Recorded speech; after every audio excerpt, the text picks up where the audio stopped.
वार्धक्य भत्ता 3000 टंका को नहीं सरकार कले बड़ घोषणा। एही लोक मानक कटिजीव ना मिलबनी भत्ता टंका 3000 आपण को मिलिबो कि नहीं जानि नियंतु। गोटे पटे नुआ मुख्यमंत्री मोहन चरण माझी आसंता 25 तारिख में बजेट उपस्थापना करिवे।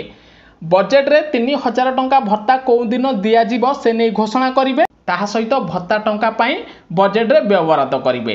किंतु सबुठारु बड़ कथा होची पूर्वरु जो सरकार थिले सेही सरकार समय रे अनेक लोकंकर बयस 60 वर्ष होइनी से माने नकली डॉक्यूमेंट दे भत्ता टंका 1012 टंका पाउथिले। ताहा सहित नकली डॉक्यूमेंट दे ओडिशार विभिन्न पंचायत रे भत्ता टंका हरिलुट करा जाउथिला।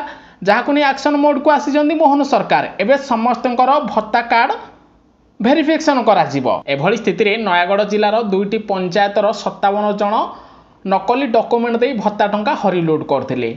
केवल नयागढ़ जिलार दुईटी पंचायत नुहे गंजाम ठू आरंभ कर गजपति ओडिशार समस्त जिलार विभिन्न पंचायत रे नकली डॉक्यूमेंट दे भत्ता टंका हरिलुट करा जाउची। जार वेरिफिकेशन प्रक्रिया एवं आरंभ कर दैचंती सरकार।